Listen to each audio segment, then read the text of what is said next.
não consegue acreditar.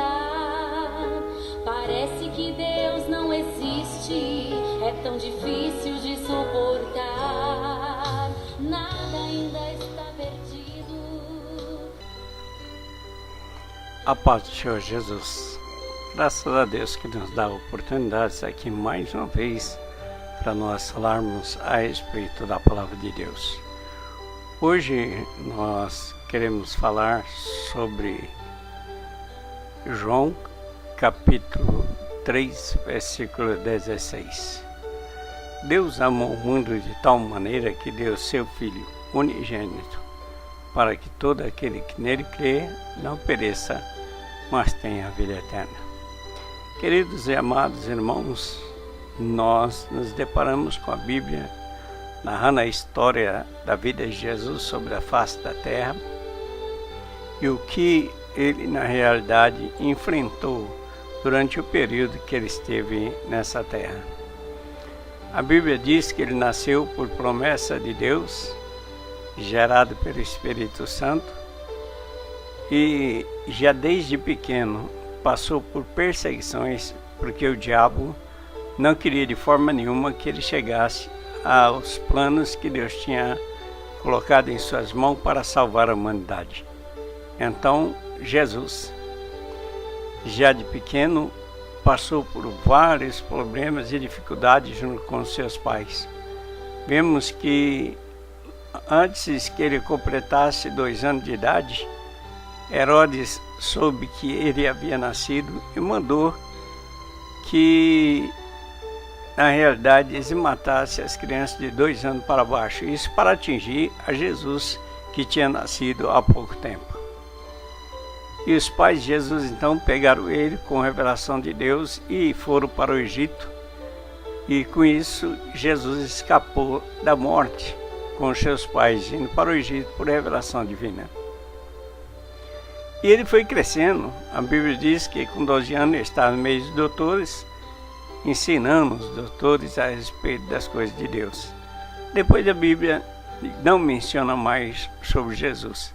Só vai mencionar sobre Jesus quando ele foi para batizar lá no batismo de João. Aí então a Bíblia revela a respeito de Jesus quando ele batizou lá no Rio Jordão. João batizou ele, embora João não queria batizar, achando que ele não tinha capacidade para isso, porque sabia quem era Jesus. Mas Jesus, para cumprir a justiça, permitiu que João o batizasse. Jesus batizou para cumprir as Escrituras. Jesus não batizou porque ele tinha pecado, de forma nenhuma. Ele nunca pecou. Mas para que fosse um exemplo a todas as pessoas sobre a face da terra, então ele batizou, desceu as águas. Louvado seja Deus. Então, meus irmãos, Jesus passou a executar o seu ministério. Nós vemos muitas coisas boas que Jesus fez durante a sua estadia aqui na terra como homem, né? Que ele veio e nasceu realmente. Ele tinha as duas partes. Ele era divino e era humano. A divindade ele recebeu de Deus, do Espírito Santo. E a humanidade ele recebeu de Maria, que foi a sua mãe. Ele começou a fazer grandes prodígios, sinais, maravilhas, como um Deus, como o Senhor, como ele era na realidade.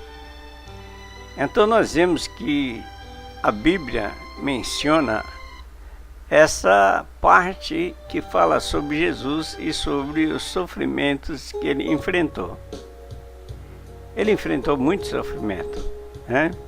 Ele foi cuspido, ele foi espancado, foi para uma cruz para que nós chegássemos ao conhecimento da verdade, da vida eterna.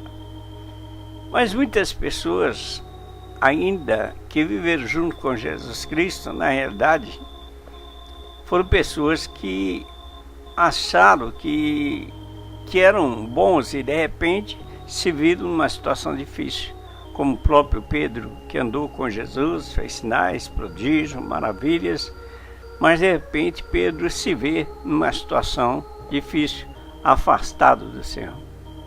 Por que afastado?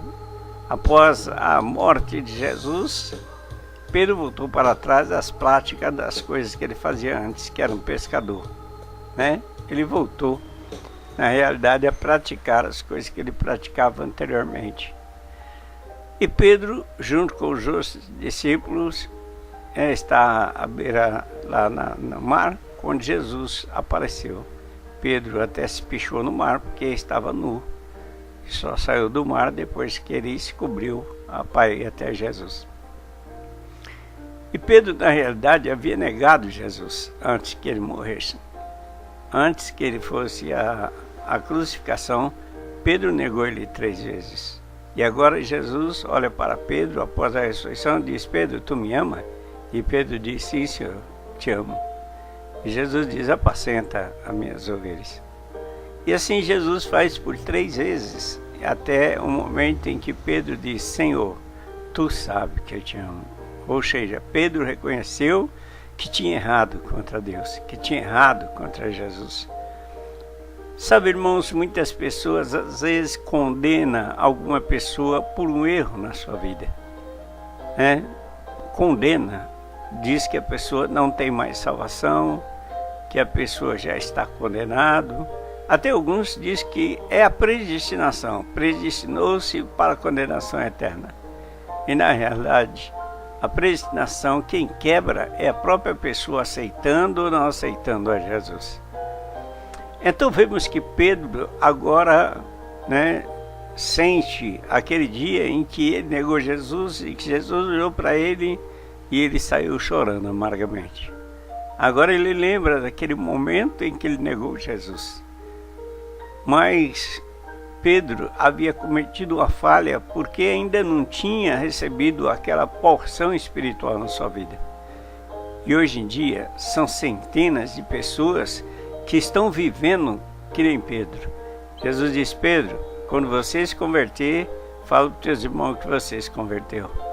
Pedro expulsou demônio, orou pelos enfermos, fez tantos sinais de prodígios, de maravilha, quando Jesus estava antes da crucificação.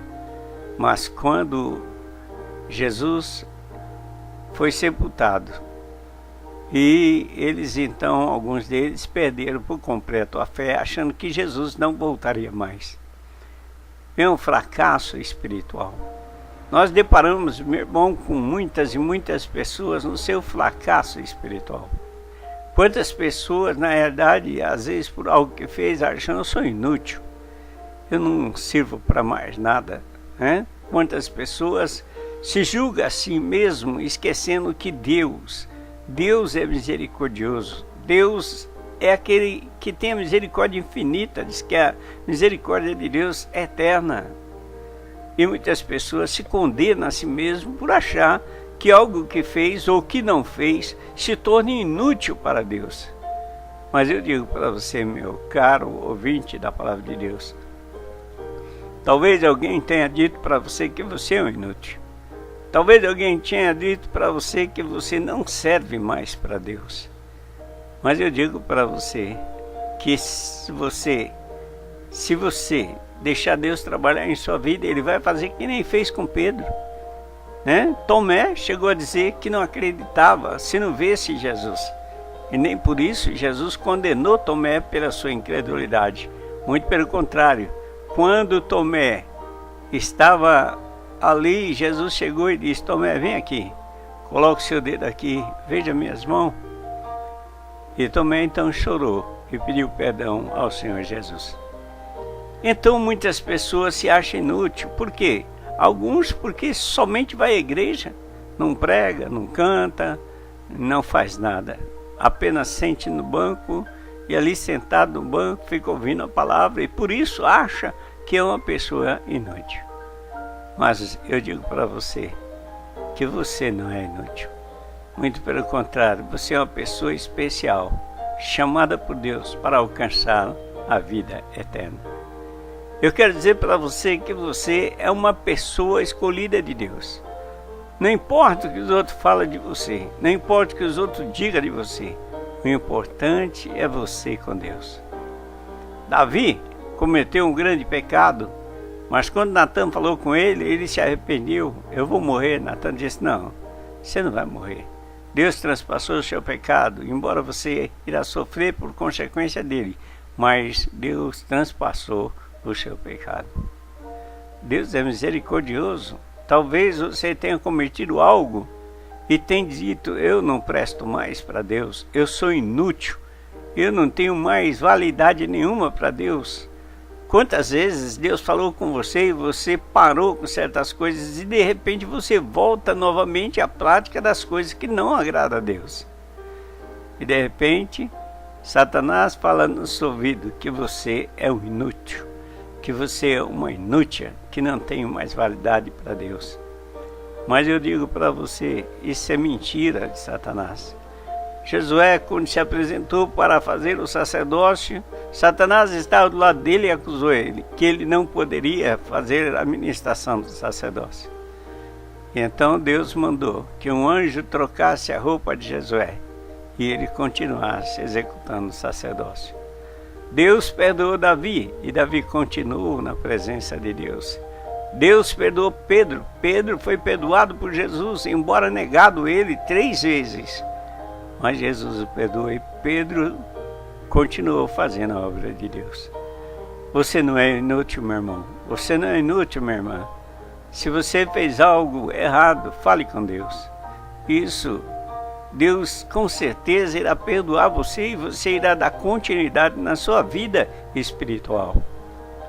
Não ache que você é inútil, porque você não é. Deus tem grandes planos na sua vida e você é uma pessoa que pertence ao céu. Deus chamou-nos para ir para a glória, para morar no céu. Eu não presto, eu não valo nada. Não, você tem muito valor para Deus. Veja que aquela mulher que entrou no templo, Jesus estava sentado de frente da arca do tesouro. Aquela mulher só tinha 2 moedinhas para dar de oferta.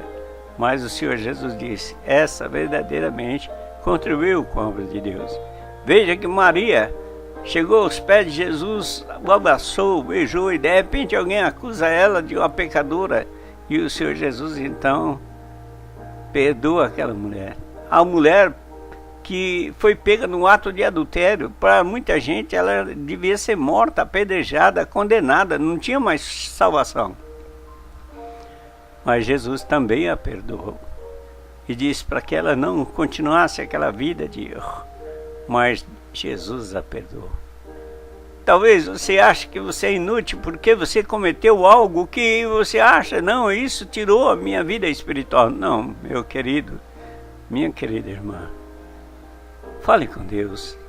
Faça como Pedro, se arrependa. Faça como Davi, se arrependa. Faça como aquela mulher que Jesus perdoou, se arrependa. Faça como uma mulher ali de Samaria, arrependa-se. E você?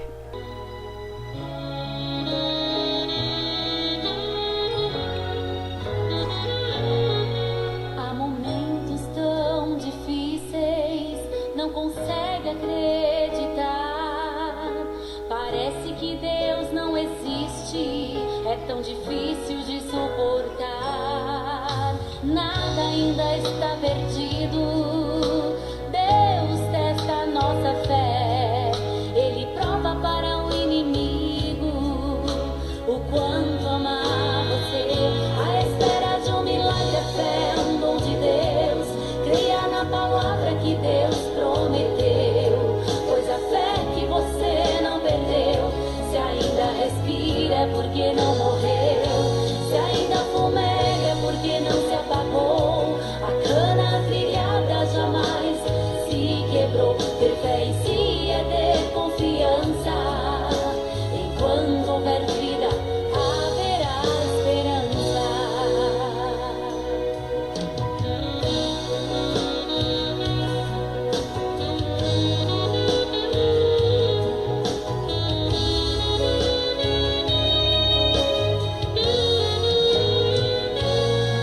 As tuas causas jamais serão difíceis. Quantas obras Deus te fez. Deus não conhece a palavra impossível, só conhece o fundamento da fé. E nada ainda está perdido.